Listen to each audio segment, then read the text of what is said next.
Here we go. Ready? Go. Let's go. Ani Ladodi Li. This is a Hasidic discourse from the first Rebbe of Chabad in this wonderful, amazing, miraculous Moshiach book that we're reading, which is called Likuti Torah.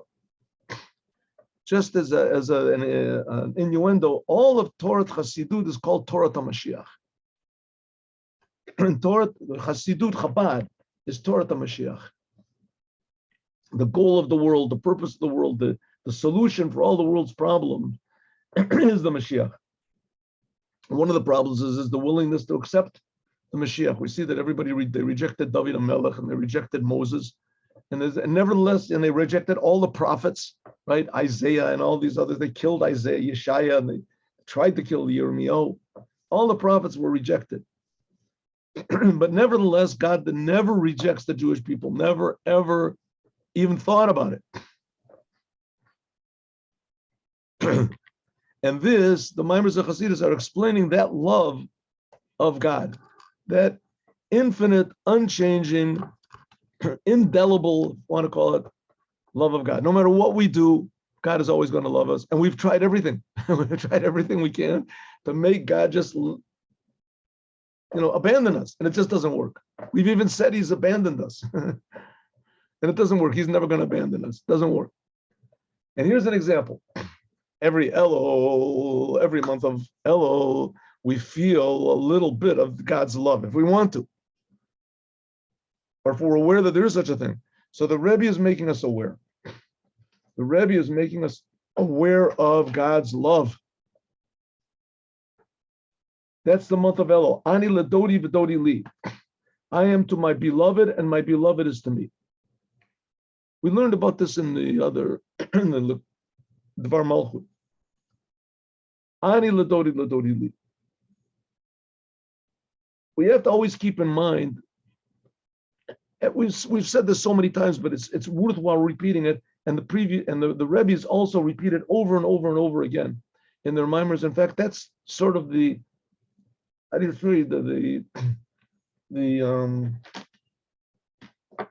basic assumption. The basic assumption behind all these writings that the Rebbe is that the purpose of Jews is to serve God, and the desire of every Jew is to serve God, and the happiness of every Jew is to serve God, and the identity of every Jew is to serve God. And when you think about what God is, at least the way the Rebbe is explaining it, we see what an amazing, miraculous, joyous, incomprehensibly valuable and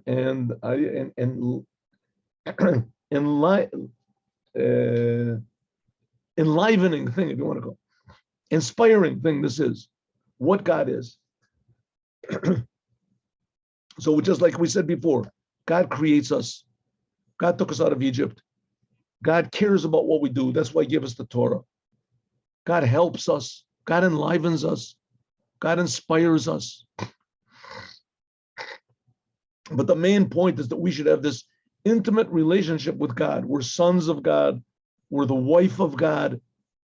We're chosen by God. We're servants of God. We're soldiers of God. Tzvos Hashem. But our relationship has to be with the creator of the universe. And where is the creator of the universe? And everything. Everything is created for a purpose. Everything in the world is a purpose. And the job of the Jews is to realize or to utilize this purpose. And sometimes the purpose of things in the world is to avoid them. Right? God created shrimp, so we shouldn't eat it, no matter how hungry you are. Unless, God forbid, a person is dying, then he can eat shrimp.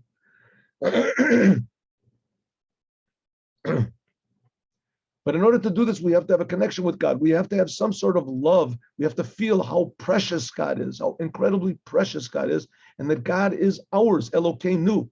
He belongs to us. You get a check, and that you don't know if the check is real or not, so you're not excited. If it doesn't have your name on it, for sure you're not excited. But as soon as you realize the check is a real check for $1 million, and it's got your name on it, then you have love. That's what loving God is. For real, to realize how precious and amazing, valuable that God is. He's the source of all life, the source of all value, and that he's ours. He's my God. He's creating me, and he wants me personally to serve him. That's why at Mount Sinai, It said, Anochi Hashem Elokecha, I am your God, singular. Okay, but the main thing is to serve God. And an Elul, that's Ani Ladodi, I go to my beloved, and my beloved reacts and he comes back to me. This is the first letters of Elul, the month that's coming up. It's going to start next week. Elul is the month of love. Elul is the month of serving God. Elul. But Inyan, it's like a husband and a wife, right? A husband and a wife, you get married. Ideally, what's it supposed to be? They just sit and look at each other. That's it. Is it? No. A husband and a wife, they grow together. They have children together. They build together. They do things together. They plan together. That's what it's supposed to be. It's supposed to be a partnership, active partnership. The marriage between us and God is this active partnership. They say, I don't know, I mean, it's a joke actually, but it says, At Mekodeshedli, when you get married, you stand under the wedding canopy and you're supposed to say to your wife, you are married to me according to the way of Moses and Israel. At Mekodeshedli, Kadat Moshe Yisrael. You are married to me according to the way of Moses and Israel. So what does it mean, Moses and Israel?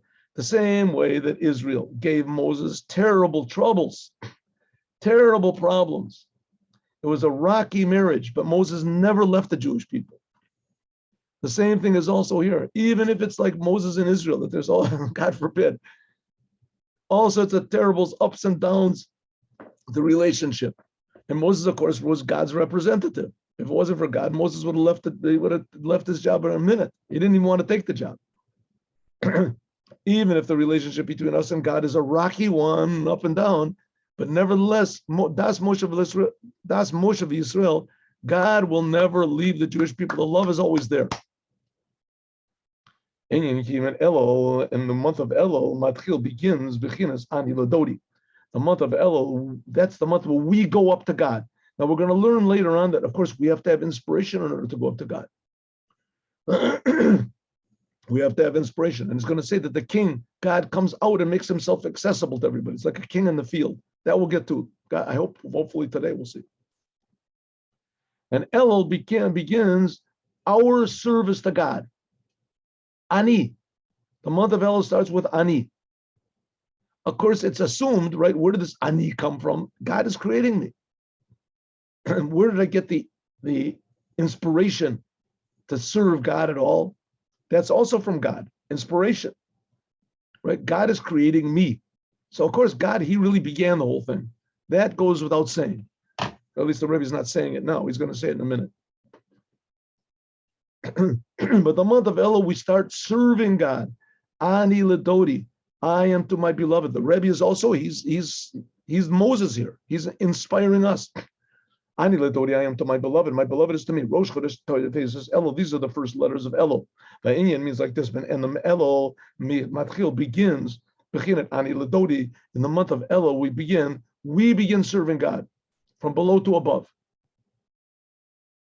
Hainu Bechinas at the ruta de latata, Kabbalistic Zohar term from the book the Zohar. At the ruta, an arousal from below. That goes until Rosh Hashanah and Yom Kippur.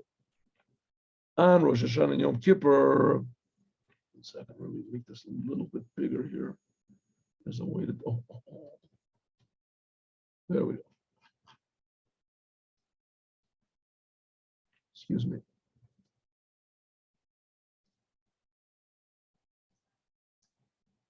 Ani Ladodi, that's the month of Elul. Then after that comes the month of Tishrei. What's Tishrei? Tishrei is the holidays, Rosh Hashanah, New Year's, Yom Kippur, the day of forgiveness. Then God comes down to us. So the month of Elul, we're going up to God, and the month of Tishrei, we're coming down. God comes down to us. The Rebbe is going to ask a question. 1 second. So if so, the month of Elul should be called El, because it's just Ani Ladodi. The whole month of Elul is going up. And the month of Tishrei should be called Ul. But it's not. The whole month of Elul is called Elul. So let's see. Let's explain. let's just take for face value what the Rebbe says. The whole month of Elul is we're going up to God.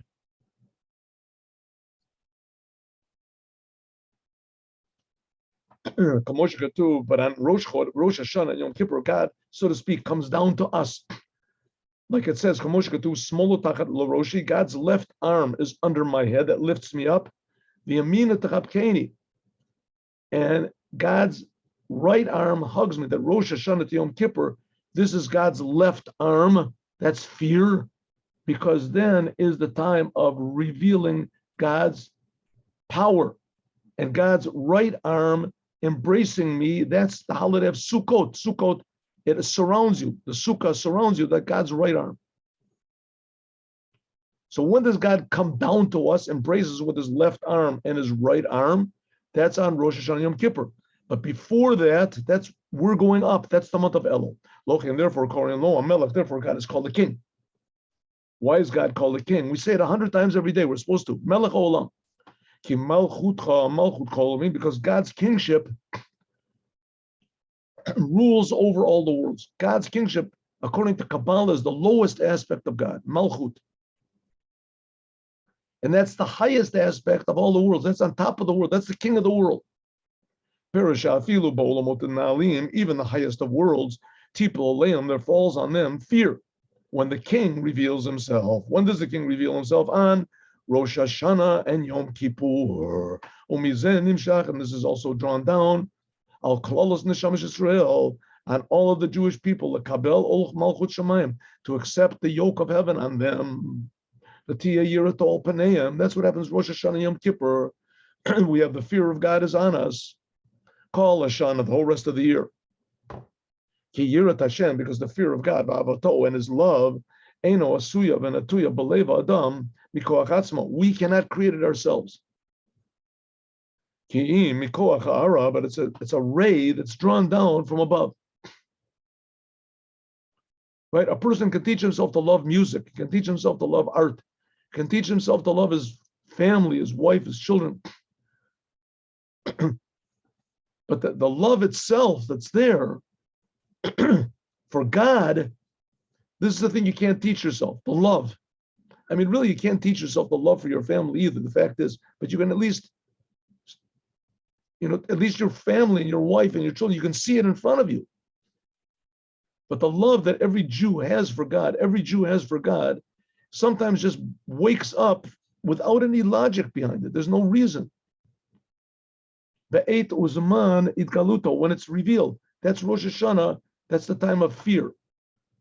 There's a lot of Jews, non-religious Jews, that they make it to synagogue to hear the shofar on Rosh Hashanah. And even more so, fasting on Yom Kippur. Jews that are anti-Jews, there were these big guys sitting in the Knesset, anti-religion, anti-right, and they fast on Yom Kippur. Something happens. And they're even ashamed of it, a lot of them. These people, Zion, you're an Israeli, you're not afraid of anything, right? You got chutzpah, you got this and that. For sure you're not afraid of God. All of a sudden on Yom Kippur, they don't go to shul. What happened? Zel b'chin is dodi li. That's the thing of my beloved comes to me. To be aroused to love your wife, your family, money, you can see it. You can see your wife, you can see your family, you can see money. You can love these things you see. See maybe a couple more zeros in your bank account. But to love God, how do you love God? How do you love God? There has to be some sort of a revelation that God even exists. And that's what happens in the month of Tishrei. Dodi li, my beloved comes to me. But first of all, there has to be a little bit of preparation. There has to be, first of all, to arouse this love and fear of God to come on us by means of eteruta dilatata, by means of arousal from below. She'i be'elul, this is in the month of Elul. So again, in order to love God, you have to have a certain feeling that God exists. And that God does on his own, sort of. The fact is, God set up the world in a way that he doesn't do things on his own anymore. When he created the world before Adam existed, so God did everything on his own. Now, after Adam existed, everything depends on what we do. Sometimes it depends on just the fact that we're so low and that we mess things up so much, so God has mercy on us. But still, it depends on what we do. That's the way God set it up. Even God taking the Jews out of Egypt, right? That God did it all on his own. He did it because he heard the cries of the Jews. So it says, Vishmat Sa'akatam. So that's what we have now. The month of El. By the way, the Rosh Hashanah is the day that Adam was created. That's the day that Adam was created. So it signifies that that's it. No more free rides. Adam got everything free. And from the time of Adam, it depends on us. That's the month of Elul. Elul is really the end of the previous year. And now we're talking about it's the preparation for the revelation and arouses, so to speak, God to come down into the world. How can we arouse God? Because that's the way God set up the world. You know, it's known that in Elul, the month of Elul, that's the month where we serve God, right? From below to above. This is the time of the revelation of the 13 attributes of God's mercy. Oh, so if so, God is giving us a free gift. We just finished saying there's no free gifts. God comes down, we have to do all the work. Now we're saying, no, God gives us the 13 attributes of mercy in the month of Elul. Free gift. So what's going on? Who's really starting this all off? It says Elul is we start Ani Ladodi. It says, but it's known that in this month you get a free pass, 13 attributes of mercy. Now, where do these 13 attributes of mercy 13 attributes of mercy, where do they come from? When the Jewish people sinned with the golden calf, which that's the worst sin. I mean, you can't imagine a worse sin than that. They were all in Mount Sinai. God took them out of Egypt. God healed them all, gave them the Torah. The blind could see, the deaf could hear, the mute could speak. They were eating manna from heaven. They were drinking water from a rock. They all heard God. Their souls jumped out of their bodies. What did God say? I am God that took you out of Egypt. Don't worship idols. What did they do 40 days later? With the eyes that God made see, with the ears that God made able to hear, with the mouth that God made able to speak, while they were eating the manna from heaven, they worshiped the golden calf. Exactly what God told them not to do. You can't have a worse sin than that. They didn't hear it from the rabbi. And the rabbi, they don't like the rabbi anyway. Here, this is God. God gave them everything. Of course they like God. What are you talking about? The God gave them everything. And God told them, please just don't worship idols. And what do? They worship the golden calf. So God said, that's it. I'm wiping them all out. Moses, stand aside. Right? Hanichali, right? I'll wipe them all out, and you'll be the new nation. You'll be the new Jews. I'm not going to destroy the Jews. I'm just going to destroy these Jews. So Moses, you stand aside. Moses said, no, wipe me out. If you wipe them out and wipe me out, please, God, give me some new way to pray to you. When Jews, because Jews are going to do it again. So God said, okay, here's the 13 attributes of mercy. When you say this arouses the essence of my mercy. That I'll forgive anything they do. On the month of Elul, we get a free sample of God's 13 attributes of mercy. No, 13 attributes of mercy, that should be a holiday. We have to understand, if so, why are all the days of Elul Yomotachol? Why are they all called weekdays? There's no holiday. The Inam Yom Tov, it's not like Yom Tov, like Shabbat and Yom Tov. What is Shabbat and Yom Tov? What are all the holidays? The holidays, it says like Yom Tov. It's a revelation of Tov, good, light. Some sort of spiritual light, some sort of spiritual blessing comes down on all the holidays. On each holiday, it's a little bit different. It says on Sukkot comes love, and Shavuot comes awe, God's awe, and Sukkot is God's mercy. Passover is God's love. There's a revelation of God from above. That's what makes a holiday. The 13 attributes of mercy, that's above all the revelations. That's above, even if a Jew, God forbid, goes against the whole Torah, defiles all the holidays, goes against everything, 13 attributes of mercy will bring him forgiveness. So that's what's revealed every day. That should be a real super holiday every day, the month of Elul. All the holidays are just a ray of godliness, or befrat, and especially be'ed in the time of the godliness, which is the 13 attributes of mercy. Shema or Elyon, this is a tremendously high revelation, very much. They are revealed only on Yom Kippur. Yom Kippur, that's the holiday. How do we get forgiven for all our sins on Yom Kippur? 13 attributes of mercy. So how can we say, what's going on over here? If the 13 attributes of mercy are revealed every day in ELUL, then why don't we make a holiday like Yom Kippur? We see there's a tremendous difference between Yom Kippur and ELUL. Okay, let me just make another parenthetical statement over here. We don't have any idea what God is. I mean, we can read about it over here, that God is creating us and God is enlivening us and God is providing for us. He provides for the whole world, right? Zanam Farnes the call, Metiv the call, Mechin Mazon the call, Melech Ozer, Moshiach Mogen.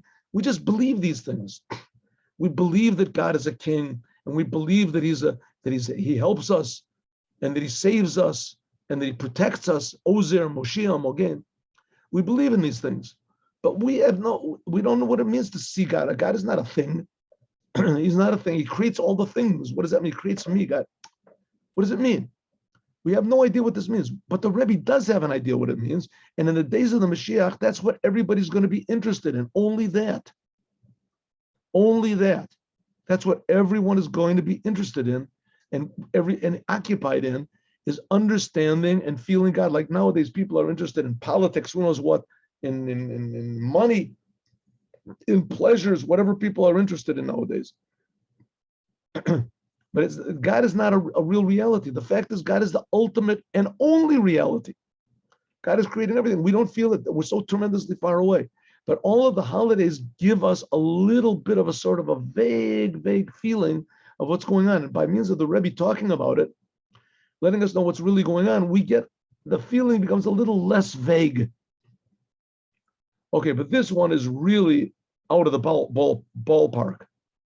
On the whole month of Elul, which is going to begin next week, really it starts this Shabbos, but officially the first day of Elul is Sunday, next Sunday. There's a revelation every day of the 30 days of Elul is, 29 days of Elul is the 13 attributes of mercy. That free gift. How does that work out? I thought Elul is the month of our service. But hine Yuvan, we can understand. Alpi mashal, by means of an example, a parable. A parable, an example, a metaphor, mashal, a metaphor, a melech, a king. Once upon a time, there was the king. And this king, Kodem Shabola Ir, before he went into the city, Yotzim Anshei Ir, the people of the city come out, Likrato, to meet him. Umakablim Panav, Besadeh, in the field. Here it seems to indicate that the king is coming from somewhere else. Some people say no, that king goes out into the field, and before he goes back into the city, as the people come out to meet him in the field. Okay, so you got a king. A king usually sits on a throne. No one sees the king. Who sees the king? When the king comes out, everybody goes berserk. Even in England, right, which the queen is basically is just a figurehead. It's just like a remembrance of something. People don't see the queen. Oh, I saw the queen. You saw the queen. I've lived in England for 55 years. I never saw the queen, and my father never saw the queen. But the queen, the king is something. Rav Vanisa says once a year, this Jewish king, he goes out into the field. He sits in the field, and before he comes out into the field, before he comes back into the city, goes back into the city. So all the people here, hey, the king is in the field. You want to see the king? Go out into the field. Okay, first of all, the Rebbe points this out in a mimer. We started the class a little bit late, so we have another few minutes. A king that goes out into the field is not much of a king. Wandering on the streets, they say there's the king of Denmark or something. You can see him in the marketplace and everything like that, right? So he's not much of a king. He loses his sort of royalty, his splendor. He doesn't walk around with a big crown on his head. Or maybe this king does. In any case, the king goes into the field. The field is not the place of a king, but he goes into the field. So that already discourages a lot of the people from going and seeing him. A king that goes out, who wants to see a king like that? Right? Like the famous Groucho Marx. There used to be a comedian, Groucho Marx. He had a joke. Any country club that would accept me as a member, I wouldn't want to be a member of. Right? It's too low for me. And there's the king has such low standards. He goes out in the field. What type of a king is that? But nevertheless, the king, if he doesn't go out into the field, people won't even know that there's a king. People might think that there's just a big palace, and the whole thing is like the Wizard of Oz. The whole thing is just made up. The same thing with God. Here, these Jewish people, they put on tefillin, and that they made up this thing that there's God sitting somewhere in heaven. What are you talking about? It's not really real. It's psychologically that gives them a crutch or something. Does God really exist or not? Well, in ELUL, God comes out into the field. He makes himself accessible. As then, Rishayim, then there's permission. Call me, Sharotza, anyone who wants to, let's say to go out, La'ad bil panav, and receive his face. Talk to the king face to face. And he accepts all of them with a pleasant face. And he shows all of them a smiling face. And the king is so happy that anyone comes out to meet him. And when he goes back into his palace, they go, everyone goes after him. Your Majesty. And afterwards, when he goes into his palace, then you don't get in, only if you have permission. That even if you do have permission, who gets permission? Only the choice ones of the people. Yechidi school of special ones, right? Person comes in and says, hey, I got a ticket to see the king. The king was giving it to everybody, not you. You go away. When the king is in the palace. But here, the king goes out into the field, and anyone can come and meet him. And the king makes everyone to be special. Everyone to be special. Usually in the whole course of the year, only special people can go in. But when the month of Elul, the king goes out into the field. People go out to the field. This is really the king. Hey, he looks like me. He says, yeah, you were created in God's image. The king looks like you. Yeah, look at the king. But look, if you look at him, he's not like me. Like the Rebbe, right? The Lubavitcher Rebbe. Hey, he's got eyes, he's got nose, just like me. You start getting close, you realize, hey, he's not like me. There's something going on over there. Wow, I really feel bad that I said that something like me is not. But nevertheless, you write a letter to the Rebbe and he answers you back like he's your best friend, like you're on equal footing. People ask the Rebbe stupid questions. He gives them answers as though they're the smartest questions in the world. The king is in the field.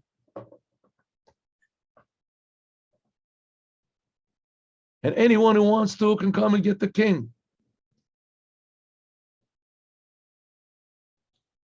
And then the king goes back into his palace and everyone goes with him. Everyone is Yechidi Segula. So it is in the month of Elul. Yotzi in the hot bill or Panav.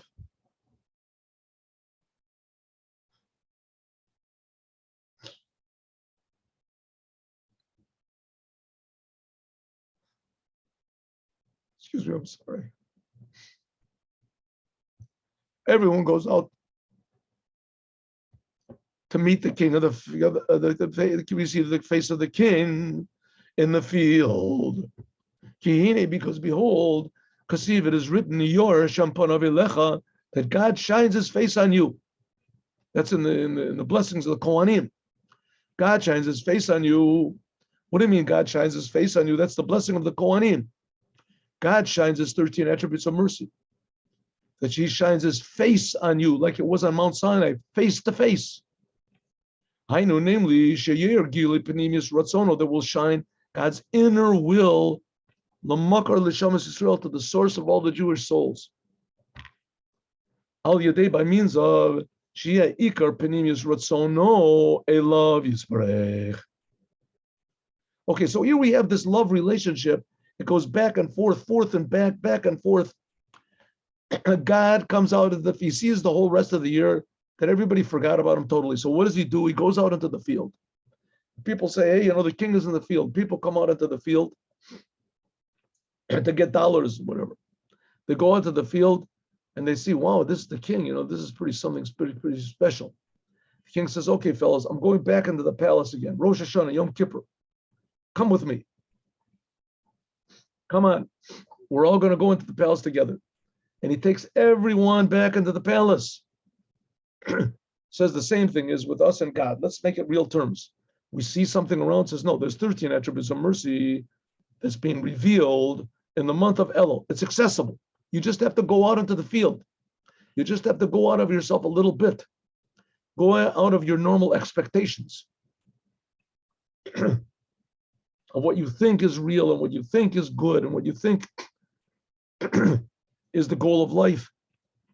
Go out a little bit and you start thinking in the way the Rebbe thinks. There's God, he's creating the world, he took us out of Egypt, he loves us. That's the inner will of a Jew. God, when we put our inner will into God, is then God reveals himself to us. Ladav kabo, to cling to God, believe and nefesh, with our heart and our soul, ba'umka deliba, in the depth of the heart, b'mesiras nefesh, kamo shekatuv b'makom acher. So we have to give ourselves over to this truth of what a Jew is and what God is, and have a yearning for God. We have to go into the field, and we'll see the king is out there waiting for us. This is drawn. Then the king comes to us. That's this desire inside of every single Jew to see the king, and the fact that the king recognizes us, that we're his people. This is drawn from the level of El. One of God's names, El. Like Yisrael. This name, El, we don't say El, we say Kael, right? So Kael is the first of the 13 attributes of mercy, right? Vayikra, Hashem, Kael, Rachum, V'chanun. Some people, there's different ways of counting the 13 attributes of mercy. Some count the first two names of God, Hashem, but usually the first one is Kael, the name El. This is the first of the 13 attributes of God's mercy, Umakoran, and the source of them, and it includes all of them. The name El is like the seed. Like it says, El Hashem v'yorer lanu. That God, this name of Kael, that God takes the form of the name Kael, God's kindness, God's love, and he shines to us. This name of Kael is God's kindness. This is the light of God itself, the name El. Like it says, Hashem Elokeinu Eish Ochlahu, like it says, God himself is a consuming fire. That's this name El of God. Kamo, the Mashal, for instance, Zivor Eish, like for instance, a flame, a tongue of fire that comes out from the fire itself. Sheklaluto ein bo shum itchalkos. There's no real difference between a tongue of fire that comes out from the big fire that comes out. There's no difference between this tongue and the fire itself and the tongue of fire that comes out. And also the ora nimshach mimeno, or the light that comes out of it. The light that comes out of the fire is totally united with the tongue of fire and with the bonfire itself. Someone says you're not supposed to say bonfire. So, no. Anyway, the fire itself. So it is the shining of God's face, that God shines to all the Jewish people. This comes from the level Kael. That's the fire, that's the tongue of fire that comes out from the essence of God. God is the main fire, the body of fire. God is a body of fire. And the light that comes out, the tongue of fire that comes out, that's this name Kael. That this is Or Ein Sof itself, mamish, the name Kael. What's this got to do with us? Therefore, we are called Yisrael. We Jews are called Yishar El. From the lesson of Sar. Sar means a ruler. Yud means constant. Yisar Kale. We are constantly ruling. What rules over us? Sar Kale. And the Yud shows on constancy. Hapu'ulas, constantly apula, the constant effect. So what does it mean? Like, it's a sentence. This is what Job does all the time. Yud shows on constantly. Also the name of God. The name of God is Yud. And then Hoveh. Hey Vav Hey. Hey Vav Hey means to be. And the name Yud means constantly. God is constantly bringing out all existence. And Shar Yichud V'Emunah explains. But here we got Yisrael. Yud means constantly. Sar means to rule. Kale is the essence of God. That Kale, the essence of God, who Sar, this is what rules over and controls inside of every single Jew. That's what Yisrael means. Hainu betivo lamaila. Namely, that is the nature of a Jew in his essence, la'or ba'or chaim, to shine in the light, the living light of God, to give his life, even his life for God. A Jew feels that's his true identity, right? Like whatever it is, a Frenchman or an Englishman is willing to give his life for his country because that's my country, that's what I live inside of. A Jew is prepared to give that's his true identity. A Jew is prepared to give his life for his true identity. What is that? Kale, the essence of God. That's what Sar, that's what ruling inside of him, Yud, constantly. Yud, Sar, Kale, Yisrael. This is above any sort of levels of understanding. Ki al yedei, by means of chachma v'das, by means of understanding or comprehension, you can't understand this ray of godliness and to be totally given over to it. It's just an idea in a book. Mikol v'chol, b'seichel yisberech. But when we feel what's inside of us already, that's what he said, it's a gift that God gives us. That's what it means, Bani Matem Lashem Elokechem. That's what it means that Jews, you are sons of God. That's in this week's Torah portion. You are sons of God, your God. Kibra, because a son, Karo'ah, is like the thigh of his father. Shenichlal Baratzono, that he is included in the will of his father without any logic, without any reason. A son is willing to give, a true son. Used to be that way anyway. Give his life for his father. What does the son get out of it? He gave his life. It doesn't make any sense. That's the whole essence of the thing. Kamo b'chinas regel, just like a foot.